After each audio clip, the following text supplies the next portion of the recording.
Good afternoon, everyone, and energy safety. We appreciate the opportunity for SDG&E to present our wildfire mitigation plan for this cycle of 2026 through 2028.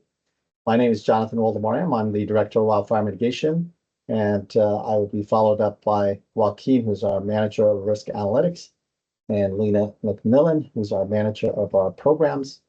And we're going to start off with this next slide, please, to just give you an overview of our risk and service territory layout. The next slide, please. But we are certainly going to address the 4 prompts as we go through the discussion this afternoon. And but we would like to start off, and I think it warrants a little bit more explanation as to the nature of a wildfire mitigation program and what we put together and filed, especially as you'll see some of our targets have changed as a result of our general rate case decision in December 2024. Next slide, please.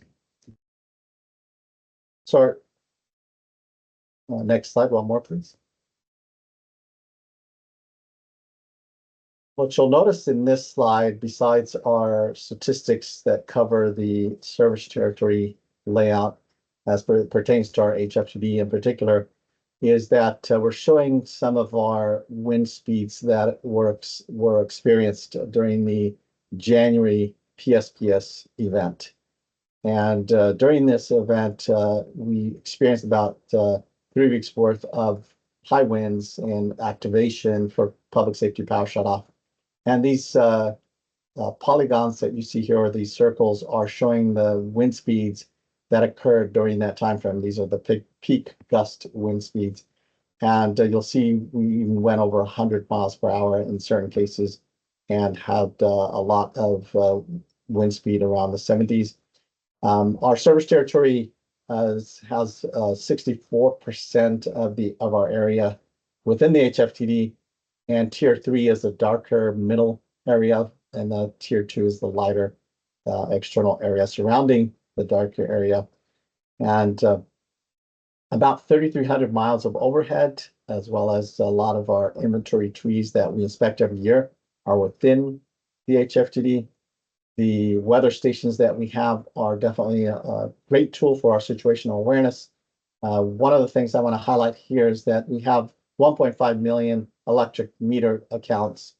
But the reason why we highlight that is the impacts that wildfire consequence can have. So with our 2003 and 2007 fires, we really were fortunate that the winds changed direction and came back from an easterly direction to westerly, and staved off the wildfires from going into our highly populated urban areas. It did impact some of the boundaries of the HFTD and outside the HFTD, where our customer population is, but it would have gone worse if the wind directions hadn't changed. So it's definitely a risk that we keep in mind. Next slide, please. So with our wildfire mitigation program that we began back after the 2007 fires, we started with our transmission hardening. We've been slowly developing and integrating strategies that informed our wildfire mitigation journey. And what you see here is our journey has been really developed through the categories that are in the energy safety guidelines that I ask us to follow a wildfire mitigation program, and informed our decision-making too for various programs as we developed. But I want to highlight too that we've had 17 years without, a catastrophic wildfire in the San Diego SDG&E service territory. But there's a long-standing catastrophic wildfire risk in San Diego County and Southern California in general, and we continue to be reminded of that, right? With the fire events, the LA fires are a great example of that, as well as our PSPS activity. That was really something that came after a 2-year mild weather event, and really, escalated or highlighted the fact that hot wildfire risk is really something that we need to keep mindful of. And we have been following the strategy of managing wildfire risk and PSPS risk, but we really need to go forward with trying to eliminate these risks, right? And really leveraging mitigations that are going to give us more of a wildfire resiliency than some other mitigations that may not. And along those lines, we're advancing our risk modeling so that we can continue to evolve the risk modeling to show the best mitigations. And one of the ways that we're doing that is including life cycle costs, and Joaquin is going to cover that. The next slide, what I want to discuss is the fact that 2 years worth of mild weather and also 17 years worth of not having a catastrophic wildfire in SDG&E service territory really is not something that we can just lean on. We have to keep fighting the good fight, right? We have to keep making sure that we are keeping the wildfire risk at bay. And there was none other than this wake-up call right after mild weathers for a couple of years. December, we had a PSPS event with very high winds. And January, we had our biggest PSPS event in our history. And this is coupled by multiple high winds spread over 2.5 weeks. We had conditions that we've never really seen before. So what that is the high fire potential or extreme fire potential days, red flag warning, high wind warnings, and also wind gusts that we have not recorded before on our weather stations. So we reached 99th percentile on 83 of our stations, for example, through January 7th and 8th. We impacted about 7,200 customers. And then our peak customer shutoff was in January 22nd, 23rd, with about 20,000 customers that were impacted. And we have not had to de-energize transmission in a long time. Back in 2013 and maybe 2017 were times when we de-energized 69 kV transmission, but we did de-energize transmission in December and also January with 500 kV even being shut off. So it's definitely something that we feel we've experienced kind of an uptick in this PSPS event that we just had. And so that highlights that we need to just keep on being diligent for the mitigations that we need to have in place in order to have wildfire resiliency. Next slide, please. So as we learn from each event, we really want to keep fine-tuning our situational awareness. And one of the ways in which we do that in the bottom half of the slide on the left is showing where our weather stations are. We have about 223 weather stations. And we really have a historical record of keeping a rich weather history that includes, humidity, that includes wind speeds, that includes the general weather conditions that we've experienced along these high risk fire weather conditions. And we update our weather stations with the latest and greatest peaks and also the other information that's pertinent for wildfire risk. We also are really updating our wildfire analyst or the awareness of what fire consequence can be like and the ability to model that, right? As we experience high wind conditions, right, that we've never seen before, then it's time to also kind of consider what additional fire modeling tweaks we need to have, and we're working with our experts for that. We did leverage our AI and machine learning to understand, forecast, and we were able to really stay ahead of these events that we experienced in December and January. And the machine learning did help us with that. And we're always looking for ways in which we can adjust and refine our weather conditions. And that's what we talked about in our wildfire mitigation plan that we just submitted. And then finally, the NDVI, or the information we gather for fuels and the moisture content, is something that we've been leveraging through our satellite technology, but also through our cameras for fuel sensors and in particular dead fuel moisture sensors that we have. yeah, we've been leveraging that, but it's also a way for us to learn more about those conditions that we experienced this past January and leverage that to adjust our sensors and adjust our understanding of it. So in the next slide, I'd like to just talk about the event itself and some of the mobilization that took place, because we did have a lot of people involved and a lot of resources, and just wanted to highlight that as part of our adjustment as we go into future PSPS events. The learnings that we take from this past PS event can modify our operations. And in this particular event in January, we had 350 separate EOC responders, as that's our responders in the Emergency Operations Center. In addition to that, we had approximately 300 field personnel that supported all stages of the event, right from patrols, pre-patrols before the event, to restoration patrols, as well as actual restoration for customers.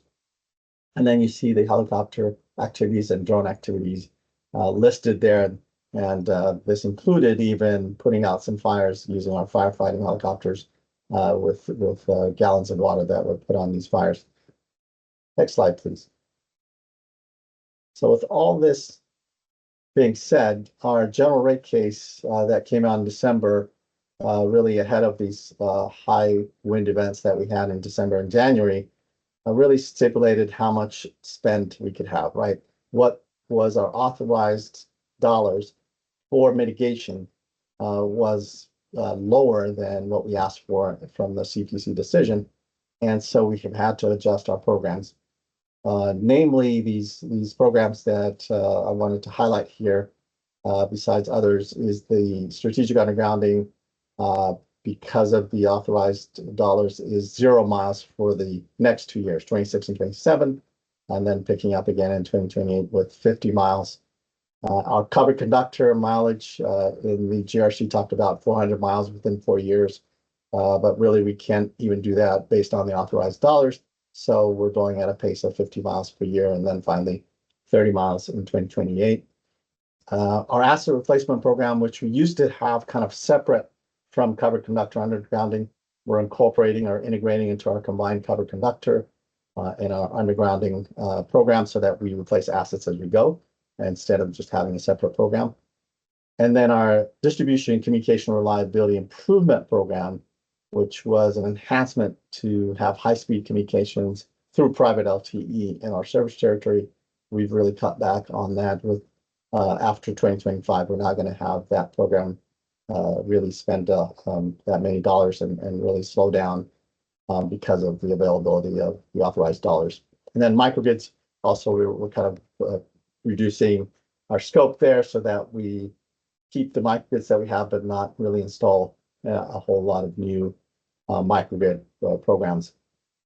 So beyond 2027 and 2028, there's a little bit of undergrounding program that we want to bring back through the SB 884, Senate Bill 884 program. So long term, we want to install more undergrounding because we believe that's the best mitigation that we can put in place.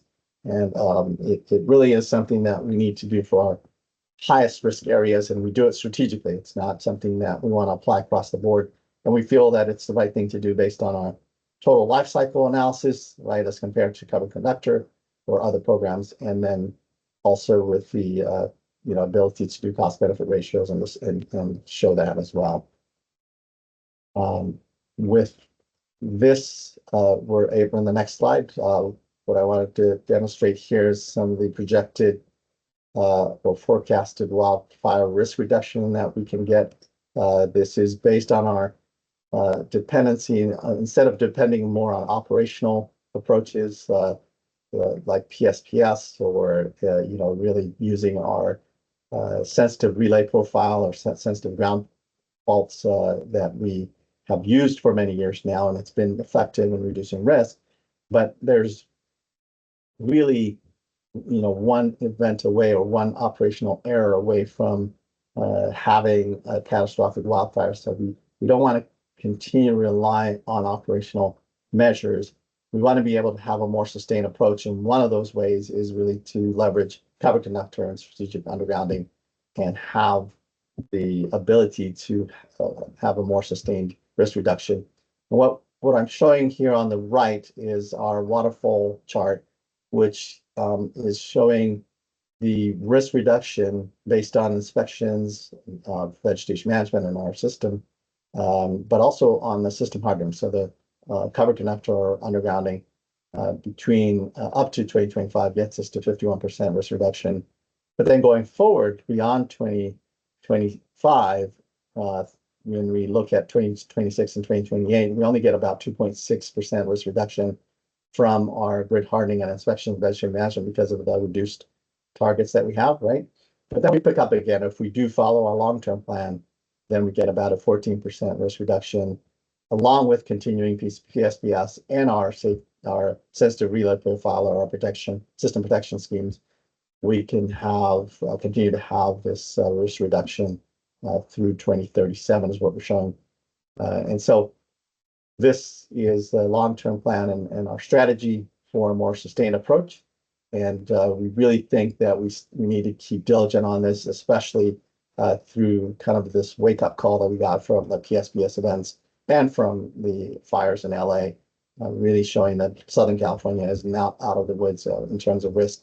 We need to be extra diligent going forward. So with that, I'd like to hand it off to my colleague Joaquin, who is going to go into the risk modeling updates and more specifically address the prompts that were given by Energy Safety. Thank you, Jonathan. Can you confirm that you can hear me well? Yes, I can hear you. Yeah.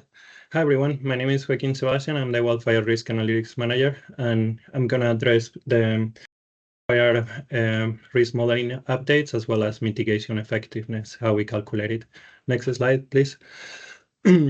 So this slide is a quick reminder about our WINS tool, the Wildfire Next Generation system that we use for two purposes. The WINS planning help us shape our long-term grid hardening strategy to maximize risk reduction, mostly wildfire and PSPS, and is based on a probabilistic framework that we created to align with the RDF or the cost-benefit framework.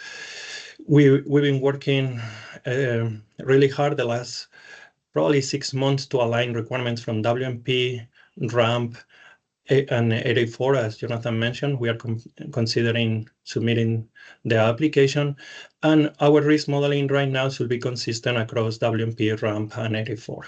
Our other tool that is part of the WINS suite of analytics is our WINS Ops. That is the tool that we use to inform real-time PSPS de-energization decisions.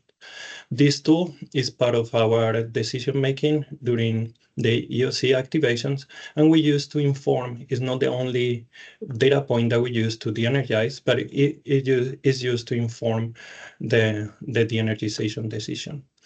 My colleague Lina will talk a little bit more about the temporary construction and compliance layer that we created that is used to identify those assets that may lower the alert speed thresholds.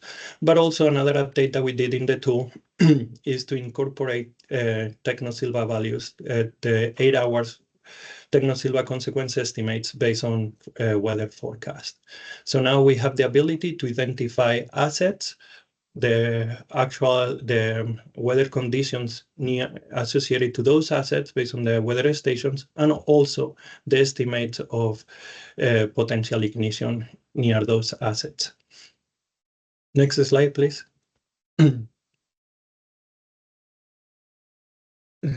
So I decided to introduce this diagram here because in our base WMP update from 2025-2020 last year, we mentioned that we were working on the integration of the WINS Ops statistical and machine learning models into the WINS planning framework. The reason to that is to allow for the probabilistic framework and also to do the Monte Carlo simulations. In the WINS Ops space, we had created statistical models that correlate system outages with weather conditions. So now we have the ability to simulate different weather conditions, weather scenarios, fuel scenarios, and consequence in that framework. As you can see here in the submodel section, both winds planning and winds ops share the same model, and it fits the planning and ops space. The only difference is that in the winds planning, we use 125 days of what we consider the worst fire days in our history, and we simulate with Monte Carlo scenarios based on those 125 days, while winds ops simulates or estimates wildfire and PSPS risk based on the 3 days weather forecast. But the underlying model is the same. And we saw tremendous benefit on going this route because now it's only one model to maintain, to train, to document, and to, to deploy in our AWS cloud. Next slide, please.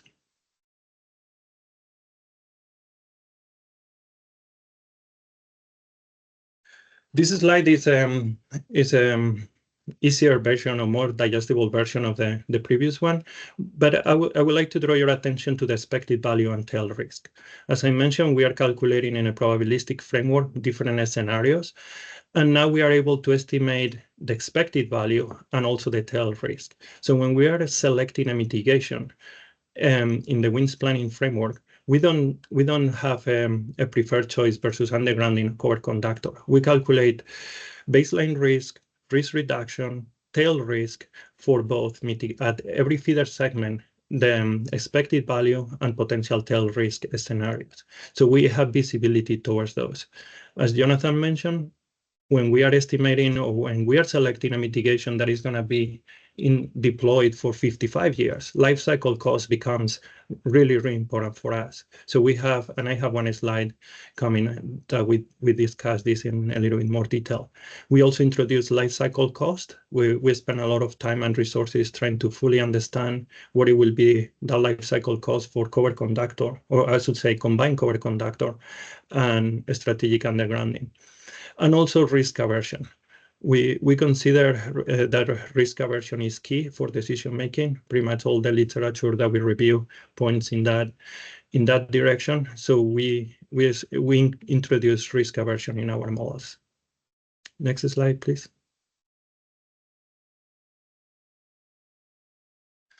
I mentioned before that we are aligning all the requirements from the WMP guidelines, areas of continuous improvements, as well as RAMP and SBA 884.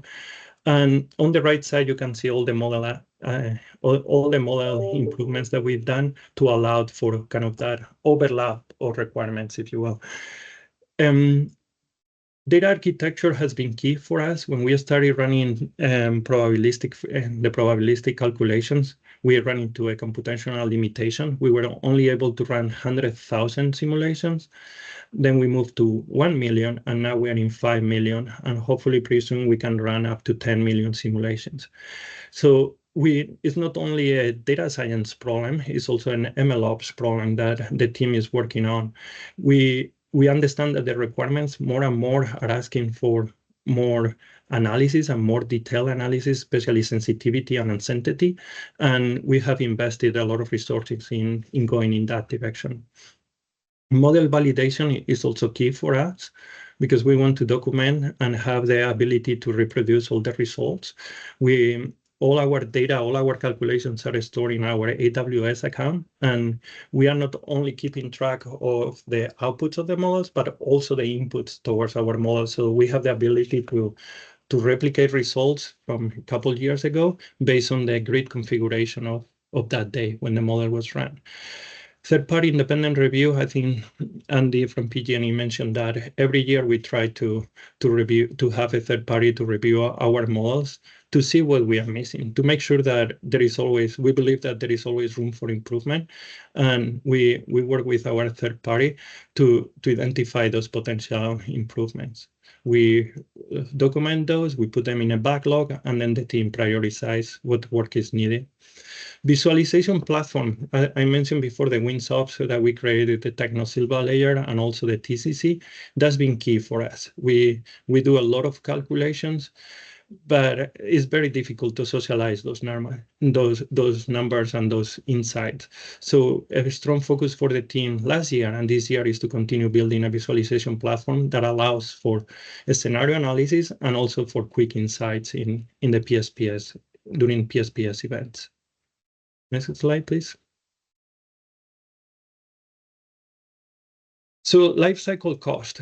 SB 84 guidelines require us to calculate or to compare a strategic undergrounding against two alternatives. And the time frame that they are asking us to calculate that is 55 years. When we are thinking to deploy sustained mitigation for 55 years, it's not only the CapEx or the installation cost what we need to look at, it's also all the ongoing costs that certain mitigations need to happen to maintain a level of effectiveness. When we started looking at the data, and this is 1 mile of overhead versus 1 mile of underground, and with the average scenario that we see in our data and how those activities are moving the needle. As you can see, combined cover conductor for us is roughly $1 million per mile installation cost versus undergrounding is $2 million. But when you have overhead assets, you need to continue doing vegetation maintenance. You need to continue doing inspections, drones, LiDAR. So that is ongoing cost that you will accrue over the 55 years.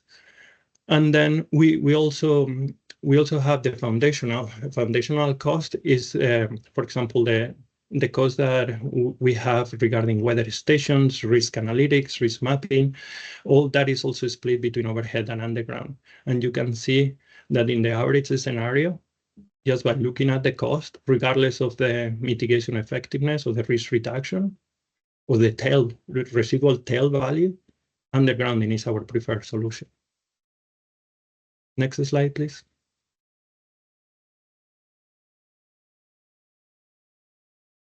So future improvements. Here at SDG&E, every year we collect data and we retrain our models. And based on that model retrain exercise that we do, we consider updating the methodology of the models. Sometimes we just update the model. We just update the data, retrain and deploy the model. Sometimes, like last year, for example, we improve our conditional probability of ignition model based on the data that we have. Capabilities, I mentioned probabilities and uncertainties. A scenario analysis is key for us. When we decide what mitigation we want to deploy, we look at multiple factors in multiple databases. We are working towards an alignment of that into the WINS platform, so it's easy and it's consistent, the data. Sorry, I skipped climate change. Climate change is not in our models right now, but we are closely monitoring what is happening in the CalADAP space. And once they release their climate change projections, we will evaluate and we will integrate in our model. As right now, all the values that we presented in WMP do not have a climate change impact. Similar to population growth, we were looking at the data of future population in San Diego service territory, and more people are moving into the HFDD area. So we are considering to incorporate that in our models. Coming back to visualizations, visualization is key. During the PSPS activation that Jonathan mentioned, we were very fortunate to have the WINS ops up and running because it became kind of the source of truth for those alert speeds thresholds. This year, we plan to continue working on that and happy to provide an update in the next WMP. And I mentioned data engineering and optimization. The more we calculate, the more computational cost that we have. So any optimization in our code, in our pipelines is very much needed. Next slide, please.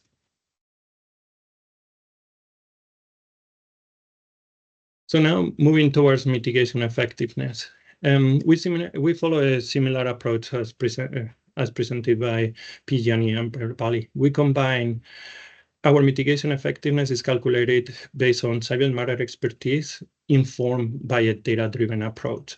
We collect data of outages, reportable and non-reportable ignitions, but at the end, the low number of ignitions or the low number of scenarios or observations, it makes very, very difficult to draw a statistical or significant decisions. So what we do is we look at the data, we review what happened during the outage or during the ignition, and then we apply a subject matter expert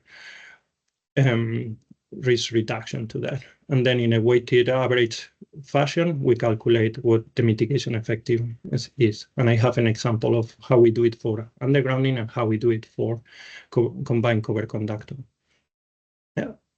What we see is that not every ignition or not every evidence of heat is the same. It's not the same an evidence of heat during a kind of a rainy day versus a dry day under extreme weather event, under extreme winds.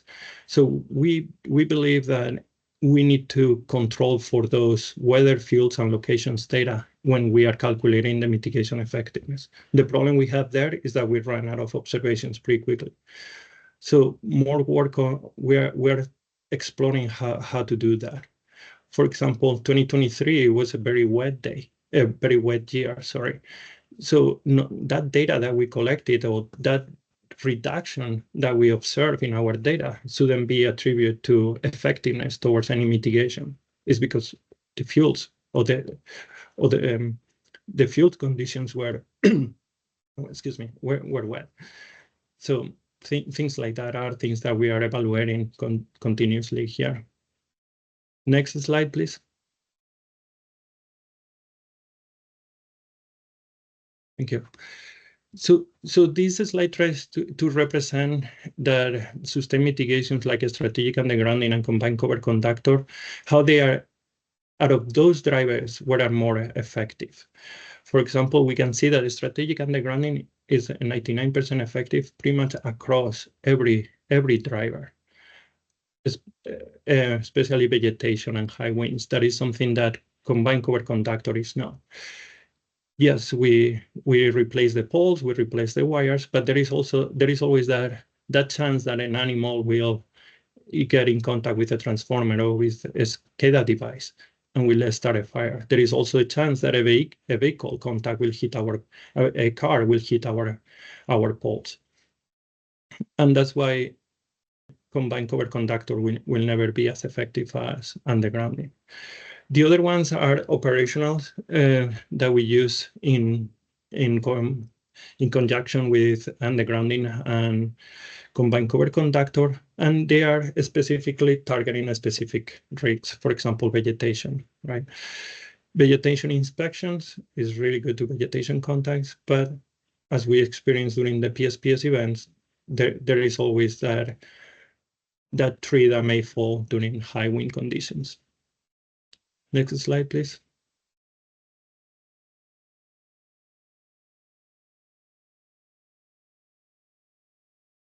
So this is how we estimate mitigation effectiveness for undergrounding.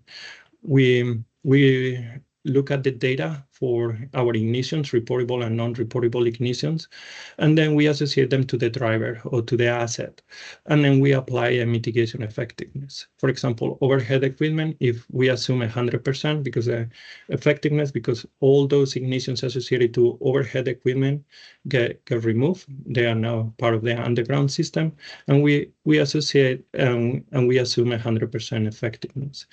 Underground equipment, we assume a 95% effectiveness because there is equipment in a bolt, for example, a pan mount transformer that can start a fire, but we consider that the constrained space will not let the fire propagate, or we hope it doesn't propagate.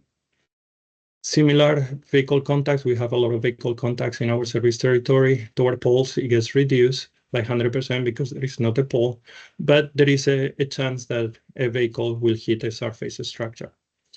And with that type of logic is how we assume all our subject matter expertise effectiveness.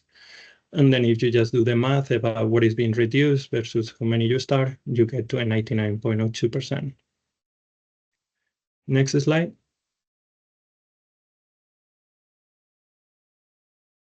Similar to what I just explained in undergrounding, we do it with combined cover conductor. And we here, instead of putting the average, we put, I present the year, so then we can see a little bit the seasonality. And you can see that in 2023, there is a small reduction of those reportable and non-reportable ignitions. But the concept is the same. We look at every observation, we apply risk reduction, and overall we come up with a combined mitigation effectiveness. When combined cover conductor mitigation effectiveness is calculated based on the formula that is presented below, and is our combined cover conductor includes falling conductor protection and early fall detection. And overall, everything comes up to 58.1%. Next slide, please.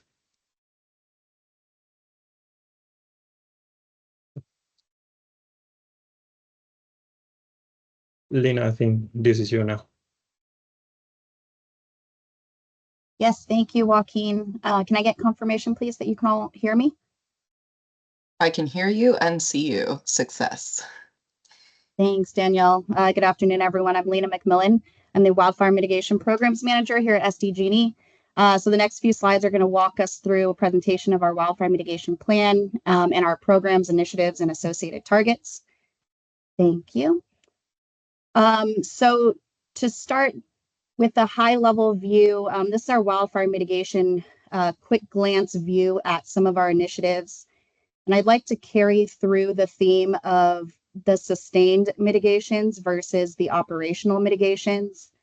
So you can see at the top here, our sustained mitigations really intend to remove or eliminate as much risk as possible from our grid. So our bread and butter sustained mitigations, as you know, are strategic undergrounding and combined covered conductor. In this WMP cycle 2026 through 2028, we intend to install 50 miles of undergrounding and 130 miles of covered conductor. And then what you see in the bottom half of this slide are the more operational mitigations, which are those that allow us to manage the risk and not merely remove or eliminate the risk. And so as you can see, our asset management and inspection programs, our vegetation management programs, our more traditional system hardening, and then our advanced protection, which comprised of early fault detection and falling conductor protection. In addition to that, we have our PSPS sectionalizing enhancements, which is a mitigation to reduce the scale, scope, and frequency of utilizing the PSPS mitigation as a last resort measure. Next slide, please.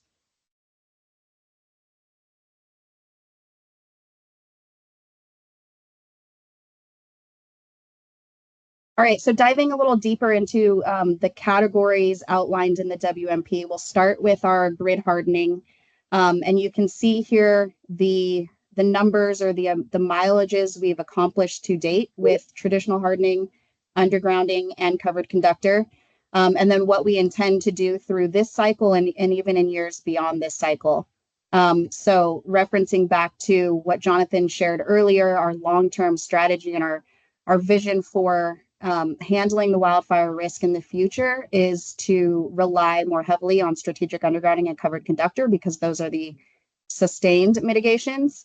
And you can see kind of from moving left to right here that our traditional hardening program is actually going to wrap up in the first year of the cycle, which is 2026, as we include more miles in scope for undergrounding and covered conductor.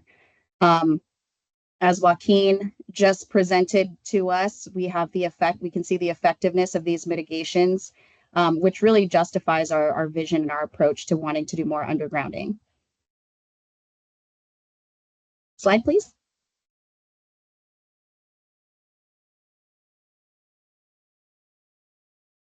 All right, a little bit about our vegetation management activities. As you know, we perform detailed inspections in our entire service territory, specifically for the HFTD in WMP scope. And resulting from those detailed inspections, we could have some reactive or tree trimming work. And so you'll notice a target here of 65,000 trees removed or trimmed. Pole clearing is another vegetation management activity we do where we intend to clear the base of structures with non-exempt equipment or hardware attached. And the goal there is to clear the base of the structure down to bare mineral soil. Off-cycle patrols is something we perform that is supplementary. So this is a non-mandatory patrol, but we do this in our vegetation management areas within the HFTD as a second set of eyes, usually in the summertime or, you know, ahead of our peak wind season and peak Santa Ana season. Our fuels management program is another supplemental non-mandatory program that clears the base of poles with a greater radius or greater distance than the pole clearing activities do. And then lastly, we have our QAQC, which intends to QAQC 15% of our inspections, our tree trimming, and our pole clearing activities. And then, of course, any follow-up work that it's identified during those QAQC inspections is resolved in a timely manner. Next slide, please.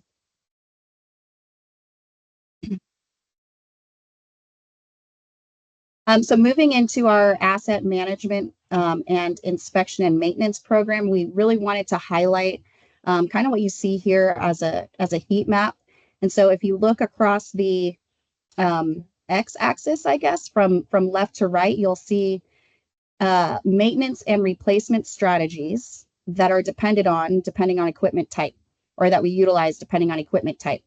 The y-axis shows the asset criticality. So from the bottom to the top, those assets or equipment types at the bottom half of this are less critical than the ones at the top of that. So you can obviously see we have poles and, you know, structures and conductor at the top of this criticality matrix, because those are really the equipment types that are problematic or could cause ignitions, right? So what we want to emphasize here is that the time-based maintenance strategy is something we utilize per GO 165 and GO 95 requirements for all equipment types. But as we move to the more risk-informed or risk-based strategies, these are going to be like our proactive maintenance and replacement programs for the equipment types you see listed there. So we like to start with a presentation of this just to give a framework around how we analyze our equipments and determine what kind of maintenance and replacement strategies to utilize. Next slide, please.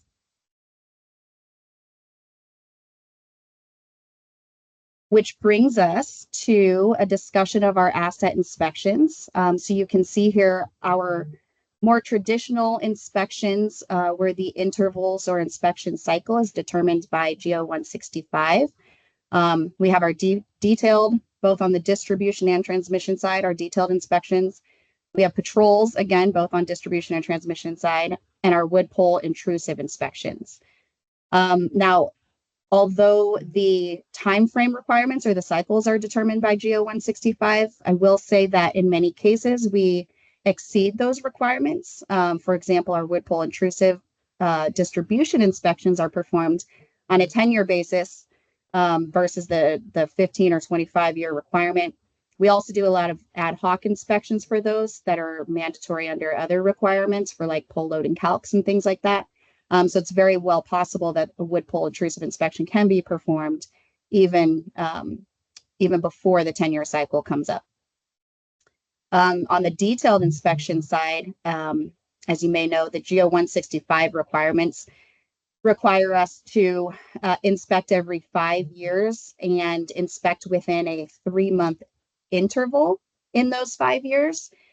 So one thing we did many, many years ago that carries forward today and going forward is we moved the intervals within the year in the HFTD to the first couple of intervals. So we're doing those inspections at the beginning of the year with the intention of resolving any findings ahead of our peak Santa Ana wind season or, you know, our PSPS season.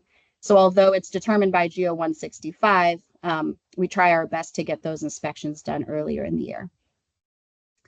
And then regarding our enhanced inspections, we have a program for risk-informed drone inspections that really considers very equipment specific risk. And I'll get into a little bit of that on the next slide. And then I also just want to highlight here our early fault detection program, which in the WMP, you won't see it as an asset inspection program, but it is a technology that triggers an inspection. So we wanted to emphasize here the uniqueness of that program and the capabilities it offers, which I'll talk to on the next slide as well. Next slide, please.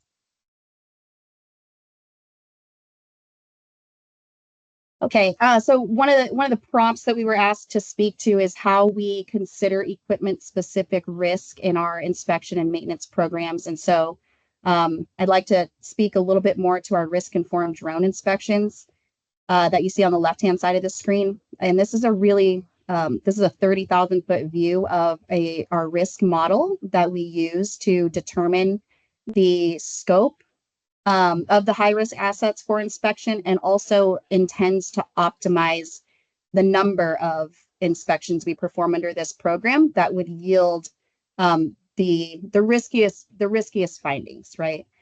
So if we look at the top of this model, some of the contributing factors that we're considering in this model are historical asset data. So this is damage that was found during CMP inspections in previous years, any equipment failure data. The IIP abbreviation you see there is our intelligent image processing repository. So we're looking at imagery that's been collected from previous drone inspections, in some cases LiDAR imagery, that's all wrapped up into this model. On the left side of this, you see our wings ops, which Joaquin spoke to a little bit earlier, where we have the probability of failure and also the probability of ignition, as well as the consequence of failure, right? So the overall risk for a specific unique piece of equipment or an asset out there. So those contributing factors are modeled, and then it goes to an inspection scope and optimization. And so in this piece, we're doing a cost benefit optimization as well as an efficiency optimization. The efficiency optimization is more like, let's say we have a structure that's high risk and is determined to be in scope for a drone inspection, while the adjacent assets might not be. For efficiency reasons, we would decide, or this model would emphasize that maybe we want to do that entire line or entire segment and not just the one structure that was determined in scope. So a little efficiency routing is also considered there. And the output, or what this model yields, is our targeted structures for this program on an annual basis. So in this WMP cycle, we intend to do about 6,500 drone inspections. And as I just described, which assets are determined by this model. So we try to run this model at the end of every year or the beginning of the very next year to give us our scope for drone inspections. Now a little bit about our early fault detection. So the picture you see here is a node where we have installed a sensor. The sensor would be either a radio frequency sensor or a power quality sensor. And what this technology does is it uses real-time monitoring to detect incipient faults before the fault actually occurs on the grid. So when we get notified of that anomaly, this is what triggers an ad hoc patrol or an inspection. So we'll send a troubleshooter or somebody out there to a very specific location to see what's going on. So this is technology that is somewhat new for us. We introduced in this the current WMP cycle. And we've got some good results, but because it's still kind of in the infancy stages, we want to continue to collect data to be more informed on, the effectiveness of this program as we carry it forward. Next slide, please.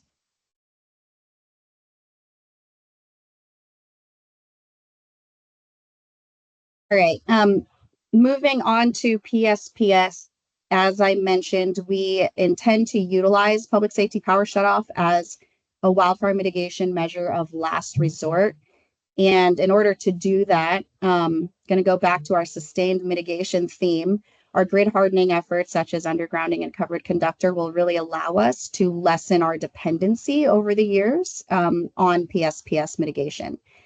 In the meantime, though, there are things we can do, like situational awareness, more analytics, and then customer resiliency programs that would help mitigate against the impacts to our customers, the impacts of a public safety power shutoff on our customers.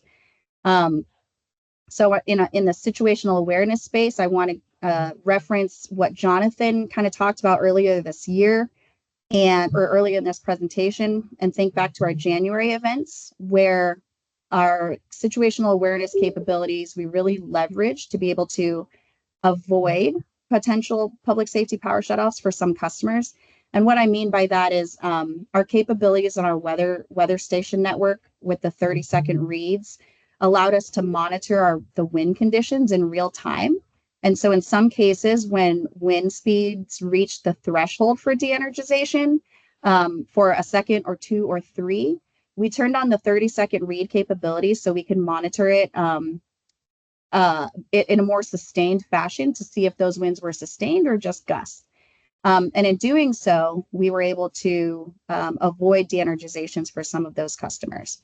So, our enhanced situational awareness capabilities really allow us to make informed, real-time decisions that we believe have a really powerful impact on lessening the scale, scope, and frequency for our customers of PSPS events. In the risk analytics space, Joaquin described a little bit about our WINGS tool. So one version of WINGS we have is called WINGS Ops, which is different from our WINGS planning. But WINGS Ops allows us visibility into real-time decision-making, and it provides transparency for real-time analytics of our grid. So we've got every structure, every sectionalizing device mapped in our WINGS Ops, and it's actually integrated with our PSPS dashboard that we use to make those real-time decisions.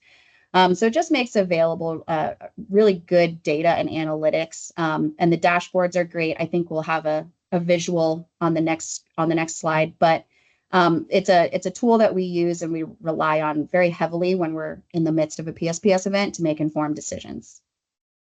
And then lastly, our customer resiliency programs, of which there are 3, intend to help our customers be more resilient, right? So we have targeted our HFTD customers in various ways, different ways actually, for each one of these programs. But reaching out to our customers to see how we can help reduce the impacts of a public safety power shutoff, whether it's providing them with a generator or doing an assessment of their resiliency needs, or providing rebates in the past on their privately owned generators and things like that. So we take very seriously, and we issue a lot of surveys out to this targeted audience on how we can help during PSPS events. So those 3 programs will remain in the coming years here of this WMP cycle. Next slide, please.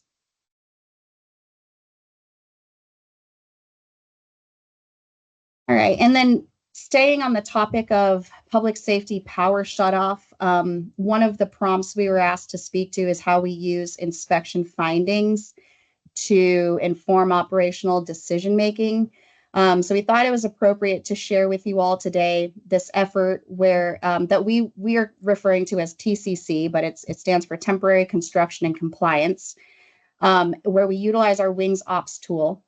And what this effort intends to do is move us to a risk-informed approach to resolving infractions on our grid or grid conditions ahead of PSPS season, or ahead of Santa Ana wildfire season, because those infractions may impact wind speed thresholds that determine when we de-energize. So the idea here is if we can fix or resolve those infractions, then we don't have to reduce the wind speed thresholds for those specific structures or the specific circuit segments, and those areas can remain at their baseline wind speed threshold. So the impact that this has on customers is we could avoid a PSPS de-energization for them. So the way in which we're accomplishing this is to utilize our Wings Ops tool, which you see a visual for here. And it allows us to see what the baseline wind speed threshold is for every structure and circuit segment out there, and whether or not those structures or segments have infractions on them, and those wind speed thresholds should be de-energized.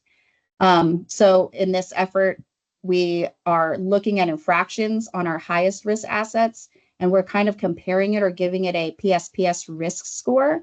And so understanding what the impact, what the PSPS impact and, number of customers would be if we don't resolve the infraction versus if we do resolve the infraction. So this is helping us make decisions earlier in the year and prioritize corrective work out in the field based on PSPS risk, in addition to everything we heard about before, prioritization based on wildfire risk. So we are exploring utilizing this tool, and we are making good progress in actually moving towards a PSPS risk-informed approach to prioritizing corrective work in the field. And these capabilities and these analytical tools that we use really enable us to do that. Next slide, please.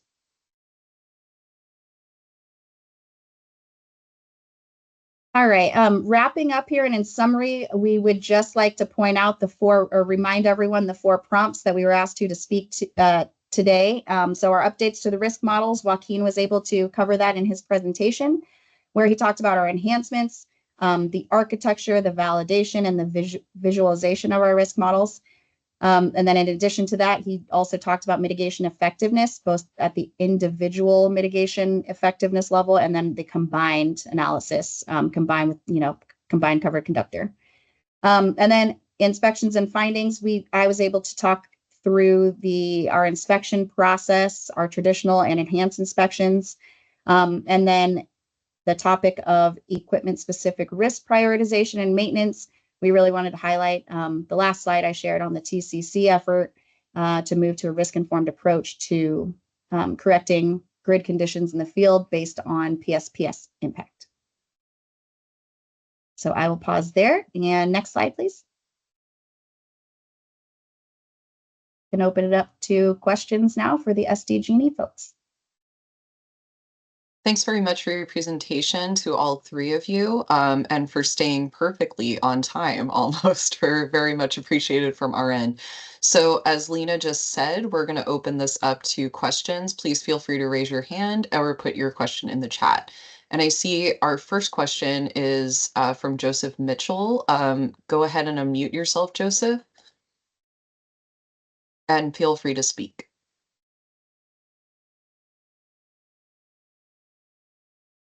I can confirm you are unmuted on our end. There, okay, yeah, there's Okay. a delay in the unmute. No problem. Yes, hey, thanks for the presentations.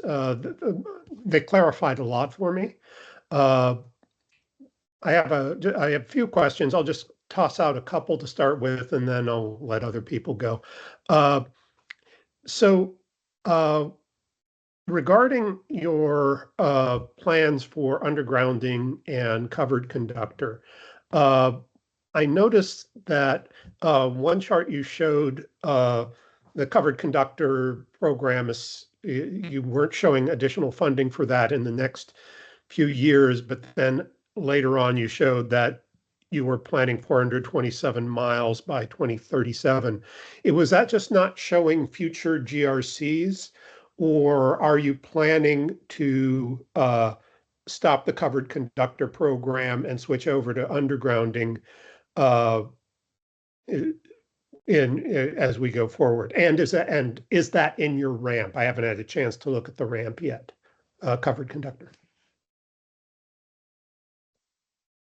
Thank you for that question, Dr. Mitchell. Yeah, we do plan the chart that I shared was showing kind of our optimal plan where we think the undergrounding is actually a good future solution, but we're also recognizing the fact that our analysis, especially when it comes to cost benefit ratio, could point to covered conductor or more covered conductor scope. So yeah, that's more of a representation, but there could be more covered conductor installed depending on the cost benefit ratio. Okay, thanks. I'll just stand aside and let other people put in their questions, and then I'll come back.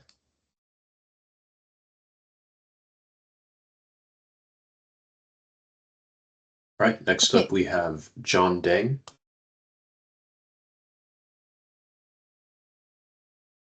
John, go ahead and unmute yourself and speak when you're ready.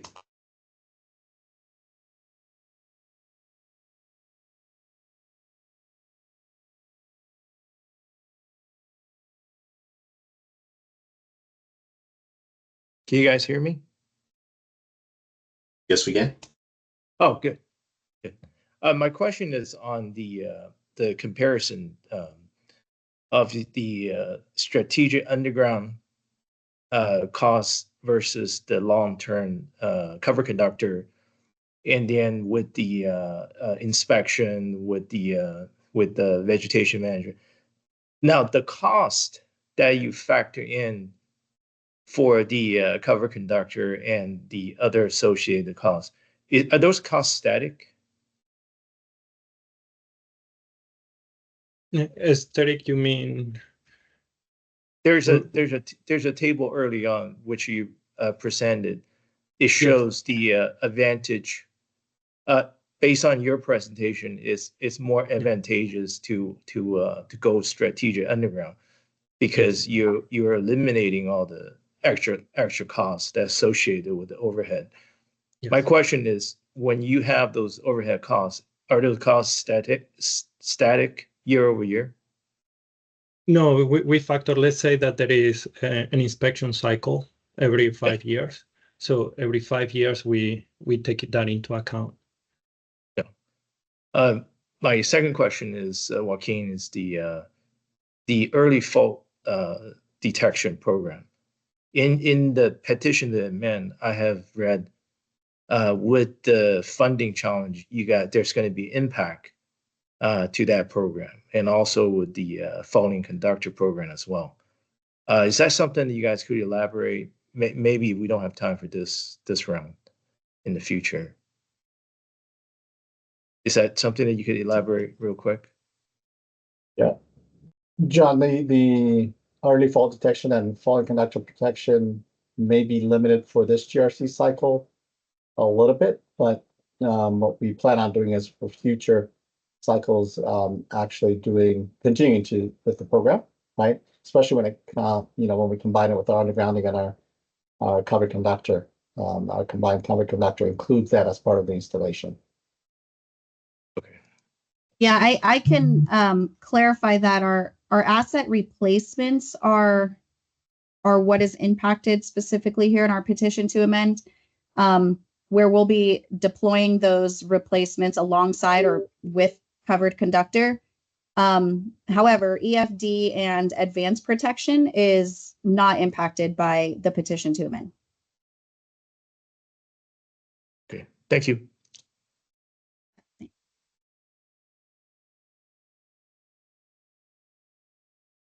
Okay. Next we Before have Rain, before we go to the next hand raise, we did have a question in the chat that came in. So from Chris Parks, and I'm just going to read it out and then we can go to the next raise hand. So this is regarding slide 96 for the cost benefit framework.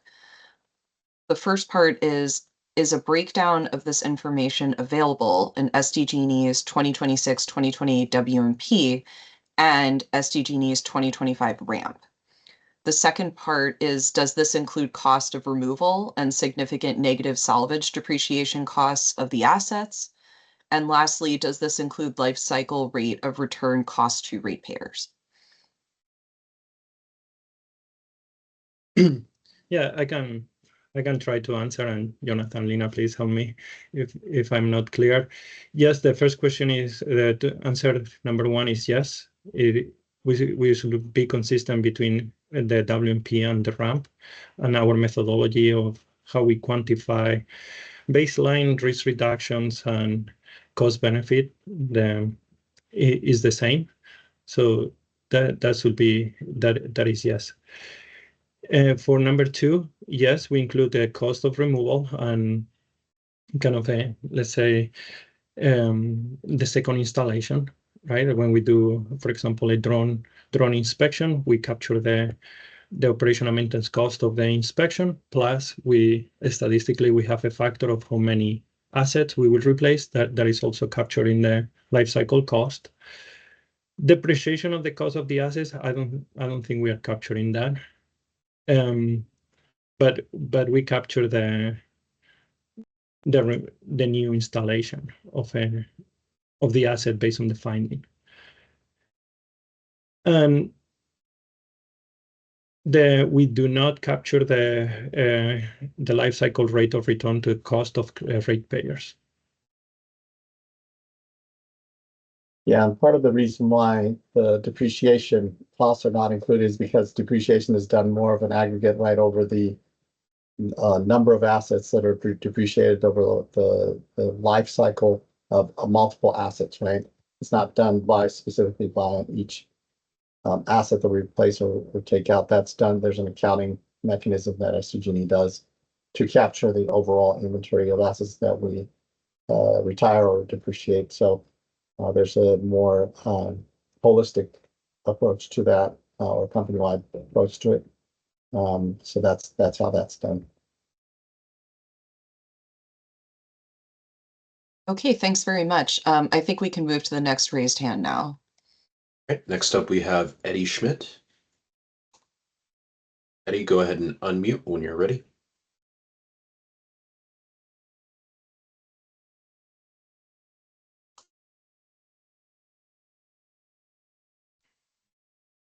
All right, can everybody hear me?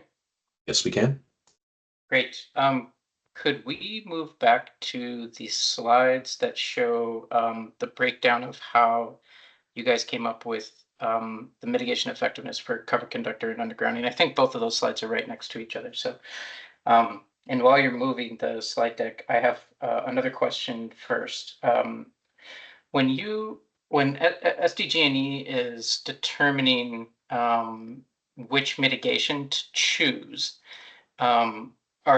is the I guess the decision-making process that you're using, is it focused at the feeder segment level? And is it possible that a feeder segment could have undergrounding and covered conductor, or would you underground the entire feeder segment, or would you covered conductor the entire feeder segment?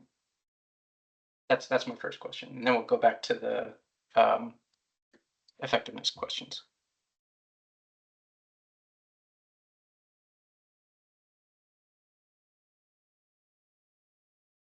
You want me to go?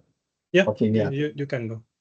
Yeah, so yeah, Eddie, the question, sorry, the answer to your question, the first question here is that yes, we could have a feeder segment that has a covered conductor and undergrounding, so we do want to go from sectionalizing switch to sectionalizing switch, right? So we maintain undergrounding between switches, and we may have an upstream segment of between switches that is covered conductor, right? So we like to keep kind of a full mitigation approach by say segment between switches, so that if it's got and usually the segments right between switches are based on weather conditions. So if we have a weather station that's recorded high winds and there's high risk in a particular segment, we want to underground that. But if there's an upstream segment, say it's maybe in lower elevation, doesn't quite see as a high wind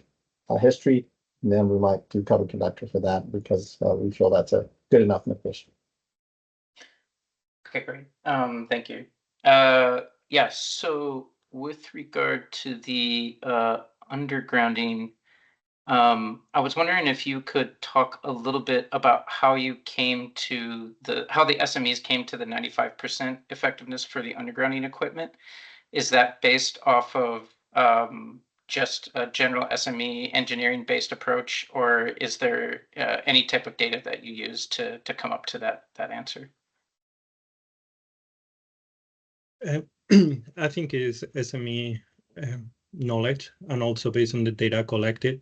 If you can imagine that the ignition, let's say a connector, underground connector, has a burn mark, that normally is covered and is in some cases is full of dirt or full of water sometimes. So you could imagine that there is, let's say that there is an ignition, but the wind effect that will propagate is almost zero, right? If it's in enclosed containment. Some of this is also the soil is compacted or is under a concrete pad. So the assumption here is that the chances that kind of ignition will propagate are very, very low. And so that would relate more to the burn probability rather than the ignition Yeah. probability, correct? Yes. Okay. Yes. And this mitigation effectiveness number, but the number that you're using here, this 99.02%, is the effectiveness of a ignition. Is that correct? Yeah. So is there a little bit of overlap then between the effectiveness for reducing the burn probability, but also the ignition probability? No, because I think the way we model is we model the probability of failure and then a conditional probability of ignition and then the consequence side, right? So this ignition, it will be out of the million. Let's say there is a feeder segment with a million or an asset, because we do it at the span level, right? There is a million simulations. 99% of those simulations, we assume that the failure may occur, may happen, but that conditional probability is gone. So out of the million, we keep only 1% of the simulations in underground. Okay, thank you. Yeah, and then could we go to the next slide? I think it's the next one. Sorry, Eddie, just one comment. And that's why the kind of the tail risk disappeared with here in undergrounding, right? I see. And then I was wondering if you could talk a little bit about that equipment non-conductor driver. What was that referring to? And could you talk a little bit about the ignitions related to that? Yeah, that an example of that. Pretty significant. Yeah. A transformer. Jonathan, you probably know this a little bit better than me, right? A transformer, right? Like combined cover conductor. Yes, we replace the conductor. The conductor is protected. So, for example, wireless lap is reduced, let's say 99%, but the transformer is still overhead. Yeah, it's pointing to all other equipment that is associated with the covered conductor, right? Fuses, cross arms, insulators, lightning arresters, right? Jumper wire. There's a whole slew of overhead equipment that's not covered conductor that is exposed to the elements and can fail. So that's what we're referring to here as equipment non-conductor. Thanks. Thank you. You're welcome.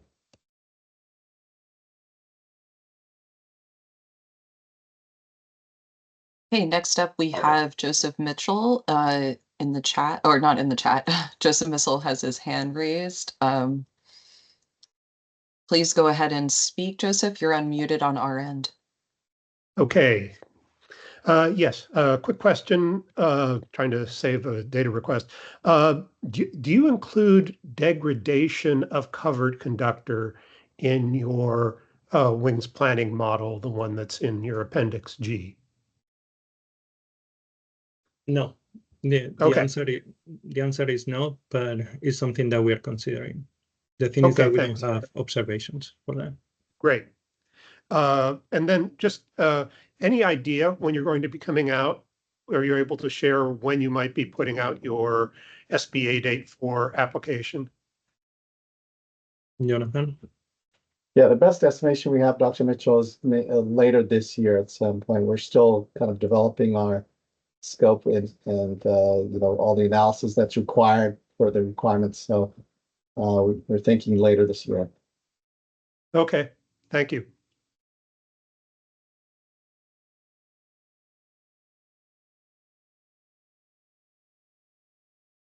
Thanks very much. Are there any other questions for the SDG&E folks? Please feel free to raise your hand or paste it in the chat. Keep this open for a few minutes. We do have time.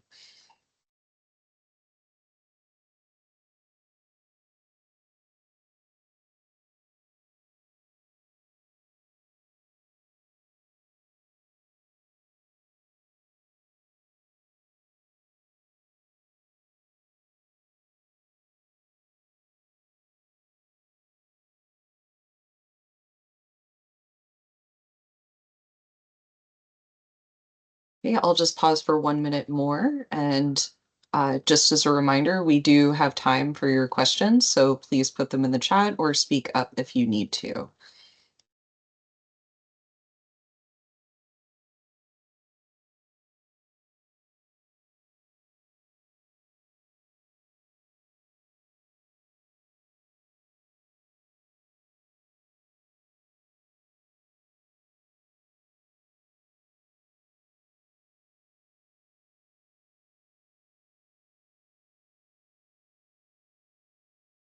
Okay, I think that's it for questions for SDG&E. So thanks very much to our 3 presenters for this detailed presentation.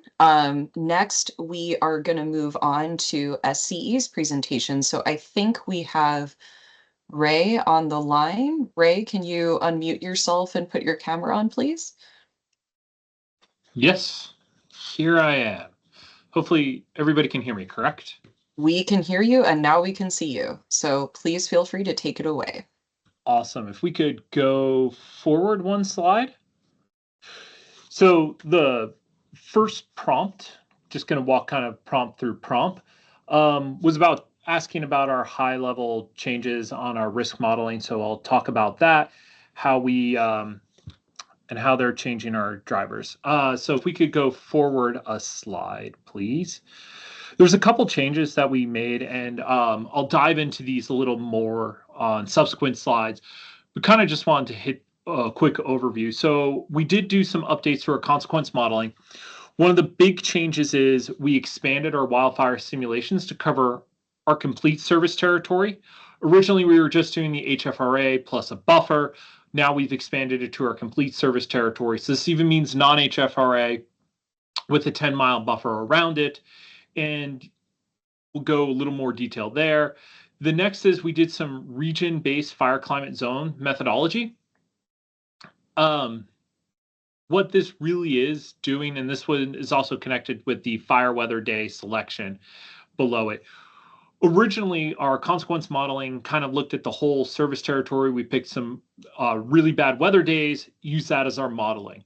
We realized that underrepresented some areas, didn't define the consequence properly, so we kind of broke it up into more zonal areas. So we were getting much more specific information about that zones. And because when we broke it up into zonals, we had to also change our weather day selection. So those are kind of 2 big changes, and they're kind of very tied together.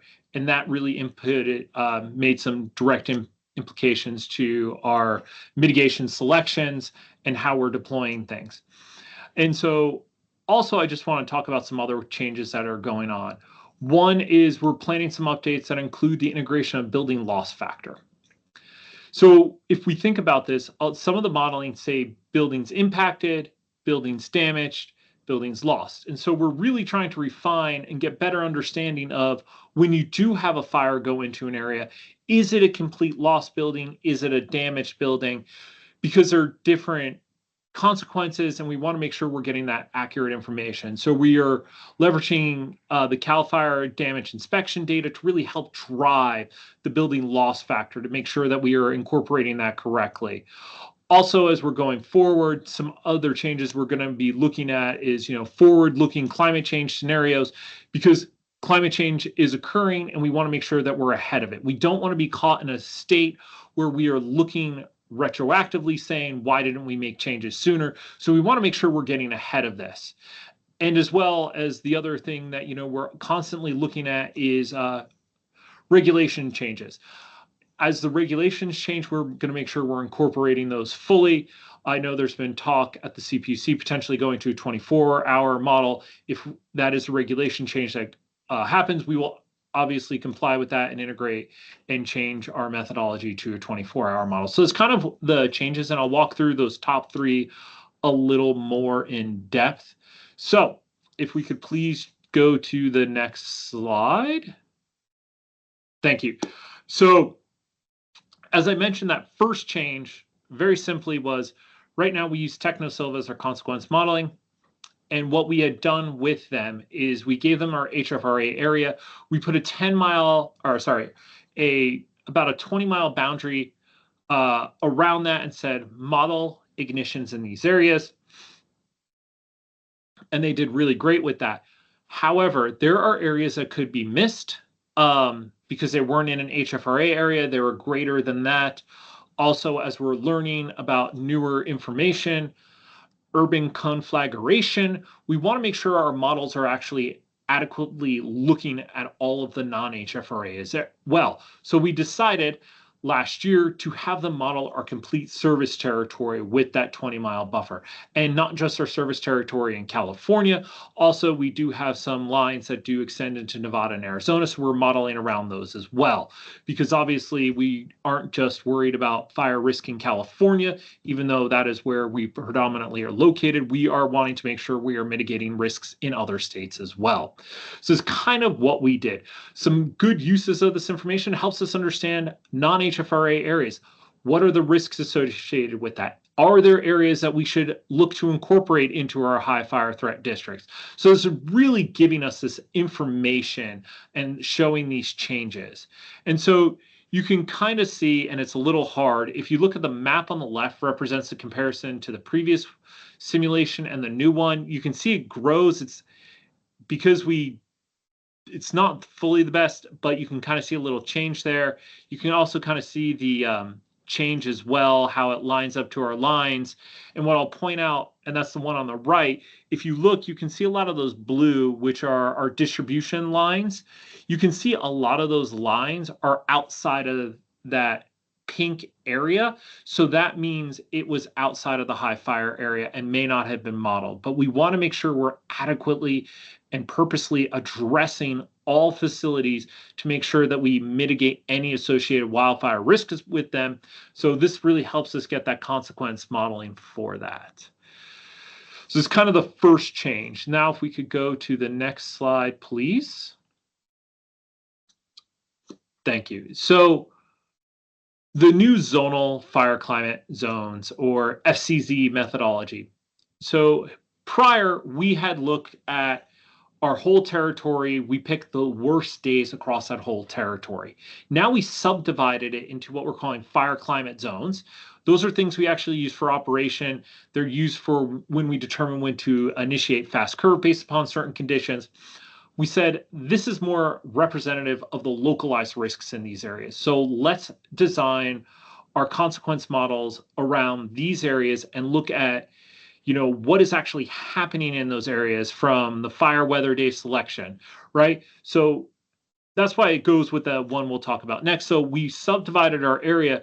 And when you can think about this, it's very simple, is Santa Barbara can be experience much different weather, temperature, conditions than the Malibu Canyon area. And to really highlight this, I was looking, earlier what occurred on the night of January 7th. So I think everybody recalls January 7th. That's the day the Palisades fire, other fires broke out. And in Malibu, the winds were very high. You would see gusts from some weather stations over 60 miles per hour. Plus, in Santa Barbara, they were much calmer. And so if you're not looking at zone-specific information, you may underrepresent some risk in areas because you didn't adequately look at what is occurring in that area. So that's kind of why we broke it into those different zones. It really is going to help us facilitate, our transition to a quasi-probabilistic understanding of range and consequences, because now we're going to get really that specific information to that zone. It's going to give a more accurate representation for that area. Because yet again, heavy wind in Malibu does not mean heavy wind in Santa Barbara. So you don't want to always say the worst days may never have occurred in this area. So we're going to underrepresent what actually happened there. We're going to get the really bad fire weather information there. And it's getting us a better understanding of, future frequency of fire weather days and climate in each region area. So it's really going to help us advance on how we're going to build our consequence modeling. And with that, if we can transition to the next slide.